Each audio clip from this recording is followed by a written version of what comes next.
Kay butag ka tanan. Psalm 23. Psalm 23, and we are going to look at verses 2 and 3.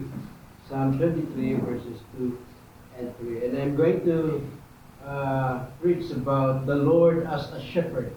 Okay? So sometimes I use the word Lord, sometimes I use the word shepherd interchangeably.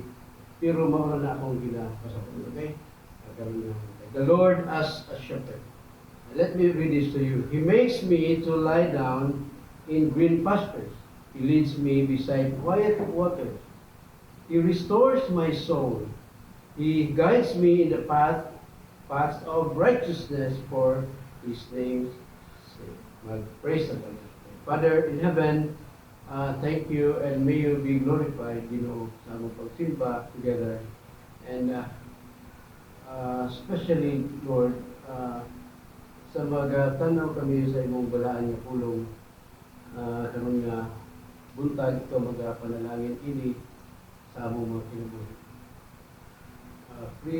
Free us, Lord, from any hindrances, sa magatanaw kami, and purely makita na mo ang imong pagpakilistorya sa among mga kinabuhi.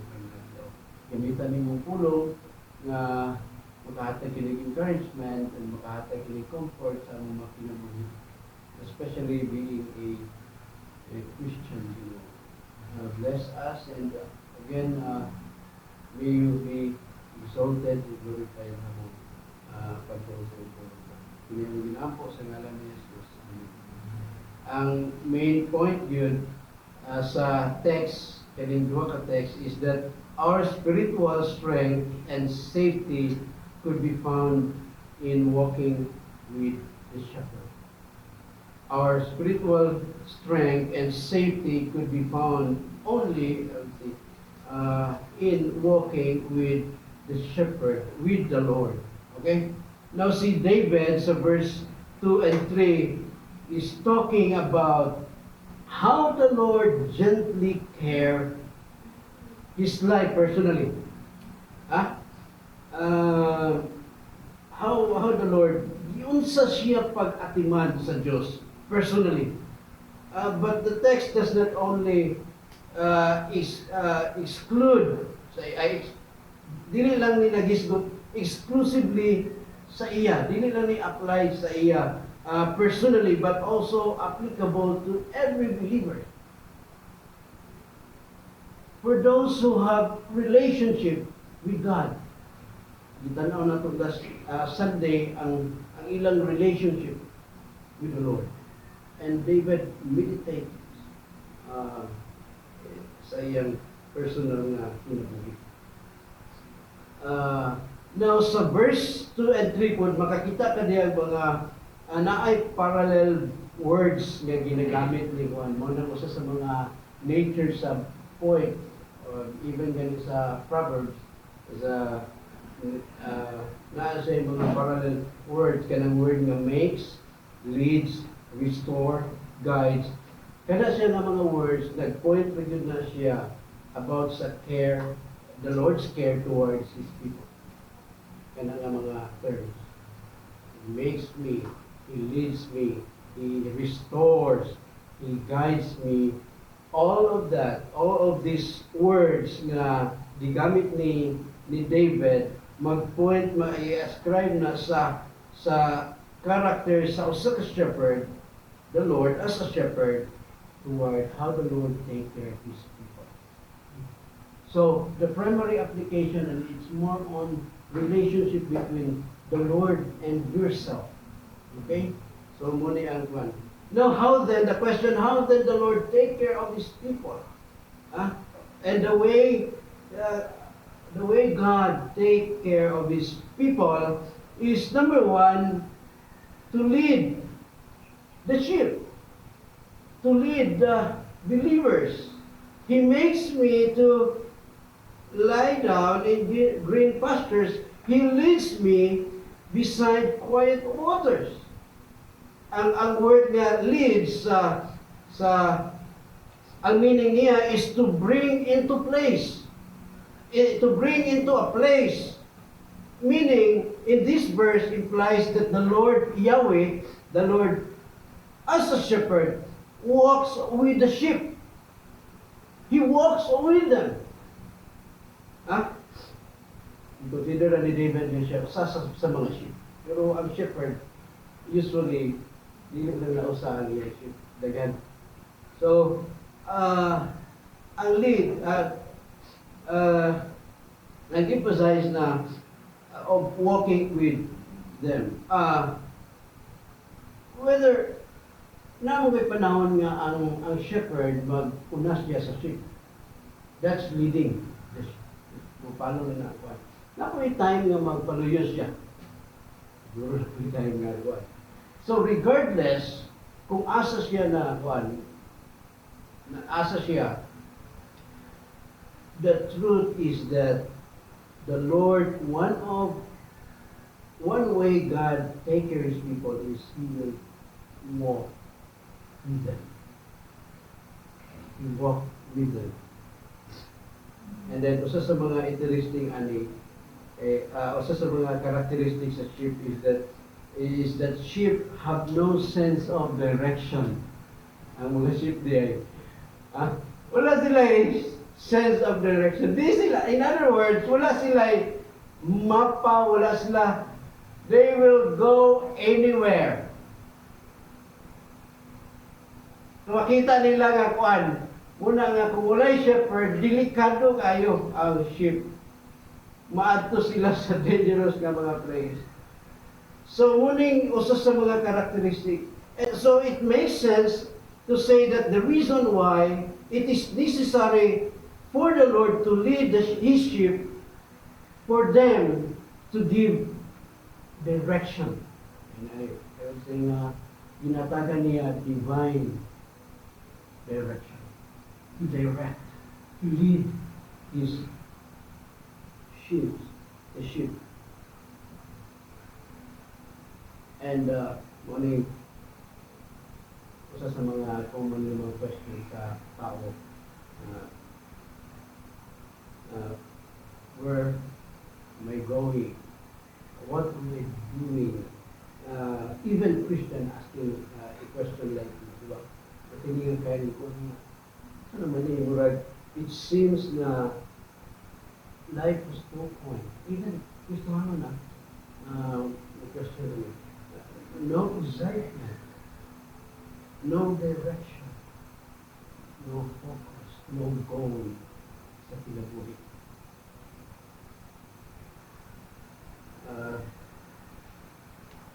Magkatry na babuhan ko na babuhan. Was there a time, a moment in your life that you asked a question? What's going on? Hindi na ako makakuha. That is why we need to walk with the Lord. Because walking with the Lord brings us to the right place, to the right direction, to the place where we belong. He will provide us a clear direction. As we walk, you are very assured na when you walk, sure di ko mawala. Chances of getting loss of direction is very little when a believer keeps walking with the Lord. Pag na natin kanta, walking with Jesus, walking every day, not just every day, walking all the way, walking with Jesus. Nakinumdum ba na nakapastor ko dito sa Balulan doon, Pastor Broses doon muna yung work, and then fresh graduate sa katigulan dito na kasimba, medyo i-encourage siya doon, i-advise siya sa doktor na mag-walking muna yung team. Okay. Tapos pero dito na ako sulti yan, nakalimot ko sa yan ng ginabati, pero tugod kay dalidala na ina-encourage sa doktor na mag-walking. That helps sa iyong physical na form. So, muna niya, Pastor, kung mag-walking ko, ang akong pinsan, walking with Jesus.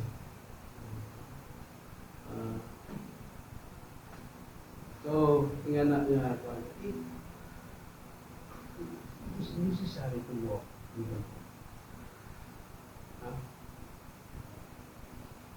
Enoch walk with God. Na ay pagka-importante ang paglakaw diya sa Ginoo with the Lord. We know we have a shepherd walking with us. Not only aning a text, the Lord take care of His people by leading them. He also provide the needs of His people. He provide the sheep. He makes me to lie down in green pastures. That's the word. He leads me beside quiet waters. So,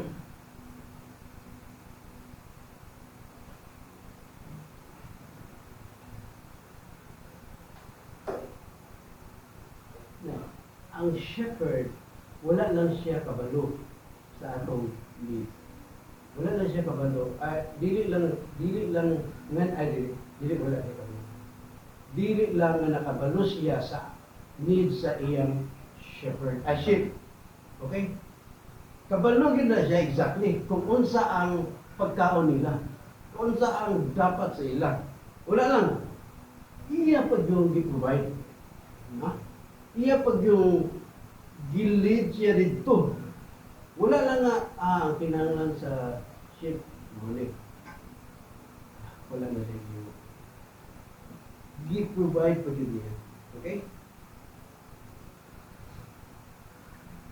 And one of the questions, I think it's verse 2, especially verse 2, is does David in verse 2 talking about physical needs or spiritual need or both? Okay? So, usan niyo sige gisgutan. Because gani, di ko literal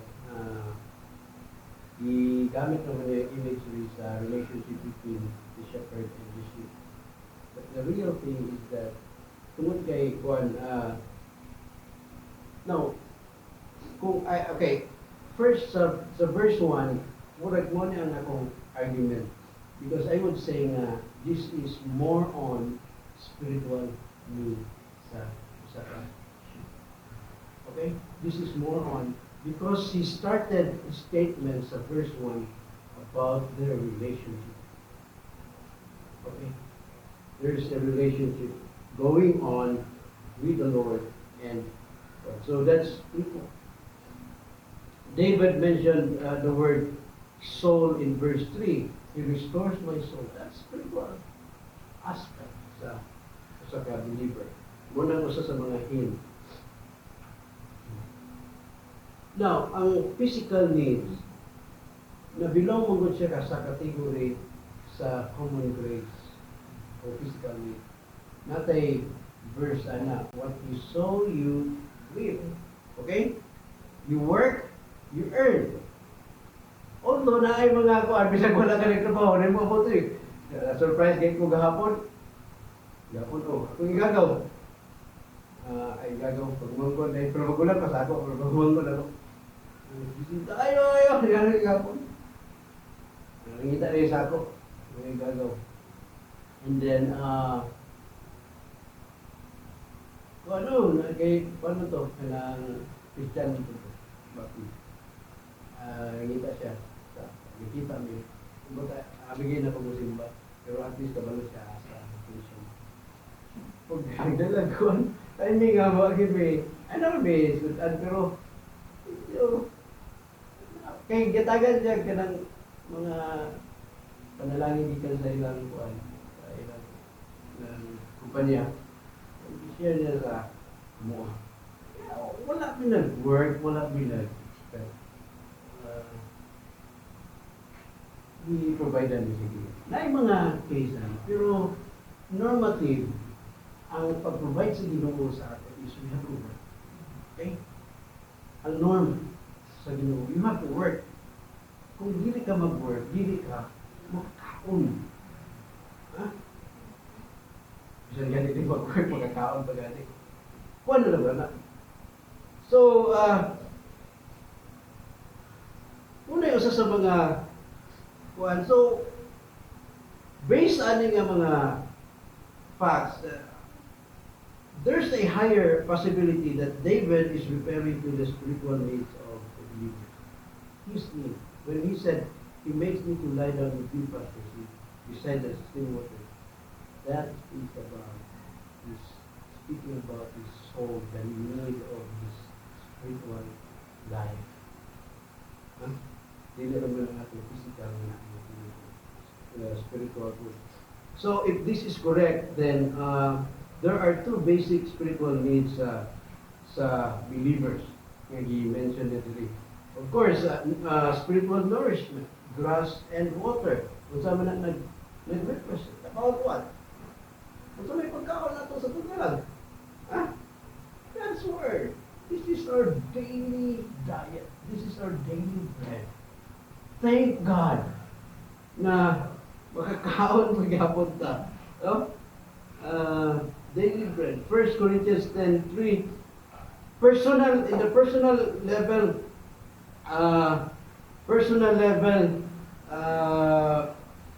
pwede mag-devotion, makaon ka. Pero sa corporate level, I mention na importante kay si Paul. 1 Corinthians 10, chapter 10, verse 3. Doon siya diri. Diba? Sakto ba ko? Sakto. And all drank the same spiritual drink, for they were drinking from a spiritual rock which followed them, and the rock was who? Christ. And Christ said, I am what? I am the bread of life. Eat, so that you will not be hungry. He is the bread of life. So, His Word, spiritual nourishment. And this kind of food this is the kind of food nga every Christian, every sheep, every believer, kinahanglan gid. Wala kabalo na si Juan, unsa gyud kinahanglan nga pagkaon sa mga sheep. This is the kind of need, a food that the sheep should not miss it. Dili gid dapat ni ma-miss sa kanang kinabuhi sa usa ka believer. And morning talent ato karon every day. Dagan kayo means yung makakaon every day. So, spiritual nourishment, muna ang usa sa mga kailangan nato. Kaon gyud. Huh? Secondly, kaning ingon sa diri, He makes me to lie down. That's not only about having food na ginakaon niya, but also there's a sense of spiritual rest. But sometimes ang atong spiritual nga kinabuhi kinahanglan o hulay. Kinahanglan o hulay. Dili hulay nga di na kumakain, kundi rest in the shepherd. Like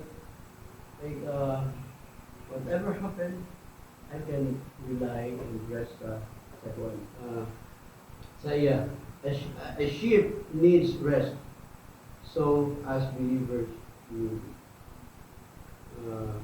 isa sa mga invitation ni Jesus Christ sa mga believers, come unto me. Dili lang siya bread. Na mao ang atong pagkaon ng tulog every day. Katingon siya, come unto me, all ye that are labor and Amy Raven.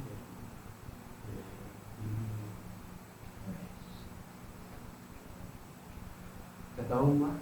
Kataon ba kayo ng mga natin? We struggle, we wrestle sometimes sa atong spiritual life. And sometimes you have to go to Christ. Are you tired? Come to Christ. Live sweet sa iya.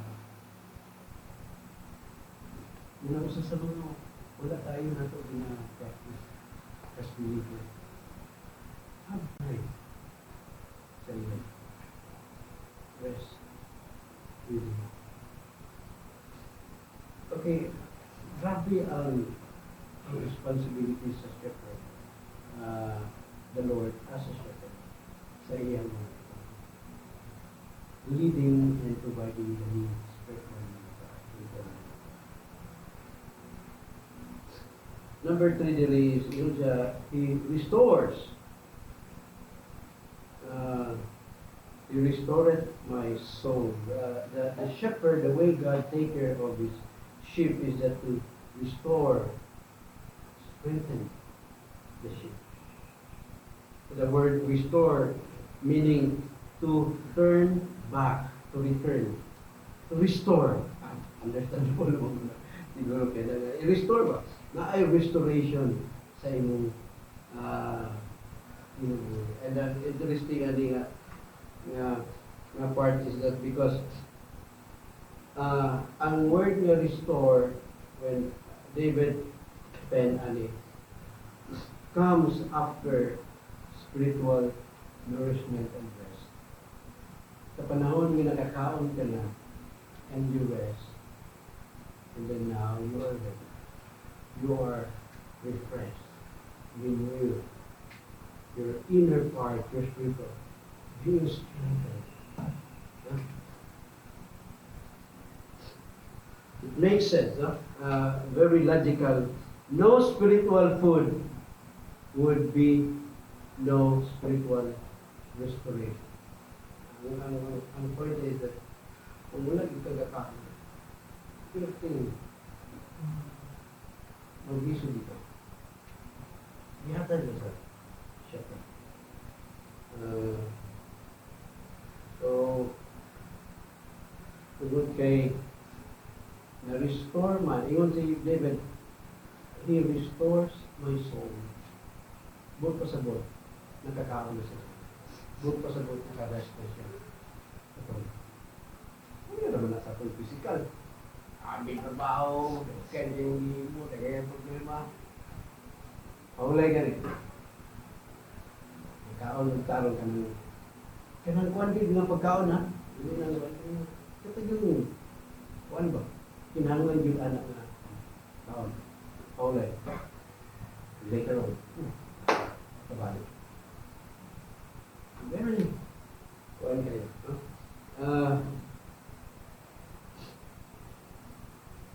So, meaning the basis of our spiritual strength is when we eat and rest. We walk with Him. Sometimes you sit down. And then sometimes you lay down. Rest. And then you wake up again. And you restore. Tiring ba kayo ang Christian life? Hindi siya easy. Hindi siya simple. Very tiring. And then may mga siguro po kayo nakakita excuses. Pero kung magtinudan na yung grabe. Usa, we need this. Number 4, the way the shepherd, the Lord, care the sheep is to protect, guide the sheep. He will protect. Verse 3.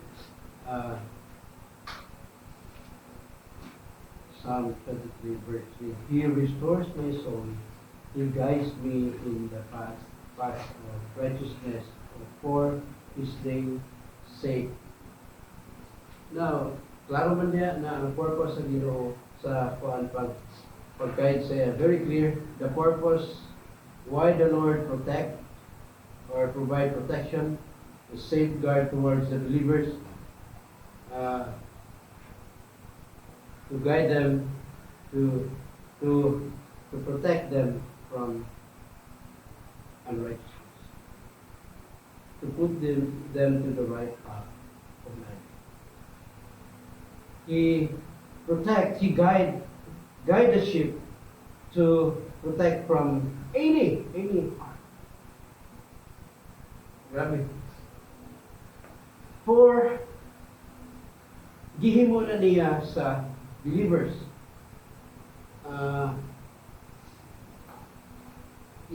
Why the Lord guide us? Ganun ginagihan ta niya sa pagkamatarong? What's the purpose? So that a believer or the believers is much better than the men in this world. There's a distinction between the righteous and the wicked. Okay? Psalm 1:1-6 na diya sa blessed is the man who walks not in the counsel of the ungodly. The word blessed refers to the godly person, the people of God, righteous people. They walks not in the counsel of the ungodly, nor standeth in the way of sinners, nor sitteth in the seat of the scornful.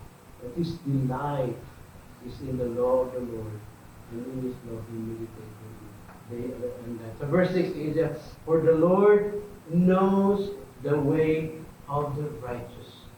He knows, he guides, he keeps, to protect me. There is a divine protection. The Lord knows the way of the righteous, but the way of the wicked will perish. Another Psalm, si David ni Psalm 37:23-24, David expressed this in his song, kaninga idea, the steps of a righteous man, a good man, are ordered by the Lord. And the Lord what? He delighted in his way.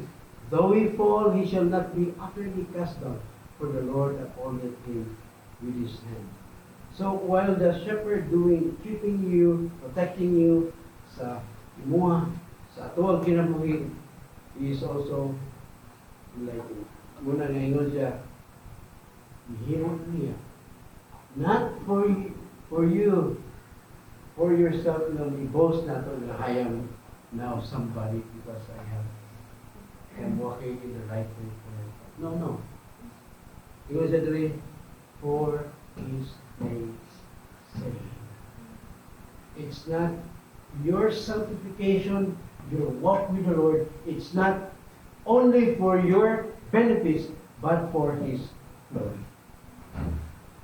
So in other words, kung maglakaw di ay tauban sa Diyos, wala lang ta nag-enjoy. On the other hand, he delighted himself. Nag-ibay siya. Tahong tanawon ang tao na maglakaw sa iyo. That's the purpose of protection for his name's sake. That's the ultimate. I would say the ultimate is God. We benefited sa iyong himo sa ako. But the ultimate outcome is his glory. Glorify God in your walk. Lord, salamat ka. There's nothing in us, single amount, that we can boast. Only what we have is sin against you. Only the righteousness of Christ that we can walk with you and walk with you each day of our life. This truth strongly proves that there will be no other place to go and find meaning in this life apart from being under the care of the shepherd. There is no. Wala na ila imulay sa inyo. Na malipay ang Diyos o malipay ka. Wala na ilain maghatag meaning sa atong kinabuhi. Wala na ilain maghatag value and direction sa atong kinabuhi. Kundi ang Diyos rin. Wala na. Living a life apart from the Lord makes life more complicated. Sa mo talaga noon, okay, you feel or you realize na wala direction yung kinabuhi, and you don't walk. You know that you are saved and you're not walking. Musamot ka. Musamot pa yun. Kabisirap yan kinabuhi. Because you don't know what to do. You don't know where to go. There's no other place. Go back to the shepherd. The shepherd. I rest in your care, O Lord.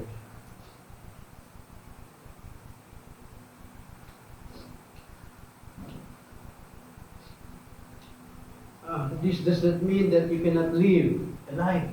Still, magkinabuhi ka apart from the Lord. Dili mo pasabot nga, dili na ka makakinabuhi, makakinabuhi pa magyapon. But at the end of the day, may urang yapon ka, it's empty, it's vain. Anak gani mismo ni David, ingon siya, all is vain. All is nothing. Go back to the Lord. Take time to the Lord. Obey His command. Solomon said, one of the wisest people, is wise.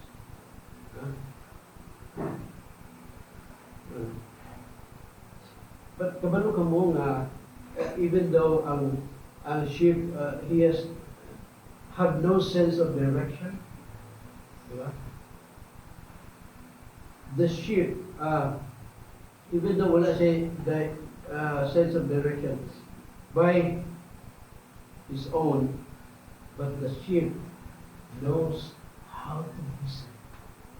The sheep knows how to follow. That's why Jesus Christ said, my sheep hear my voice, and I know them very much, very well. I know them, kabalo ko. And they follow me. That's the responsibility of the believers. We don't know where we are going. We cannot clear asata. We don't know what will happen tomorrow. But we can hear His voice. And we can follow Him to the right path. That's what we know. Now, how can we hear the voice of the shepherd? This way. No more special revelation na mag-communicate na Ginoo sa imo through speaking. Only by this you will know the way, the words of the shepherd. No more. Keep hearing, keep reading. You may not understand. I may not understand. Keep on going at first. Keep hearing. And then eventually, you will start following. As believers, we have to take every opportunity to read and hear God's word. It may be personal or corporate or family devotion in the corporate level or anywhere, where even in social media, makapaminaw ta diya. No? In order to enjoy and experience the Lord's gentle care in our lives. Isaiah, it close to Isaiah 40:11. He shall feed his flock like a shepherd. He shall gather his lamb with his arm and carry them in his bosom, and shall gently lead those that are. Praise the Lord. Sa iyang tulong. Salamat sa iyang hindi sa. Salamat sa iyang tender care. Dili force. Dili ka, wala na yung ng Diyos. You really, please come, eat. That's how the way that God taking care of sa atong mga Pilipino. More than enough. Umayin ka, no, Lord, I will not. This is more than enough. The truth that we have to follow and walk with. Acknowledge Him that, Lord, I cannot do it myself. You are now my shepherd. I want to walk with you. Please walk with me. You may be crippled. Nakamang mo siguro ka or isot kayo walk. Please just walk with the Lord. Why not? He will take care of you. Sige, ayuhon ka. Ayuhon ka. And later on, you will eventually walking straight. Let's pray. Father, thank you sa inyong kamatulad na aming nakamalimutan. Praise. We want to praise you, Lord, and exalt you and God. Thank you. Listen, we are frail creatures, sinful in nature. Lord, thank you. You invited us to come and your gospel affects our kingdom. The reason why the convert come. Yes, I'm kingdom. And now you're going to deal with us like a shepherd.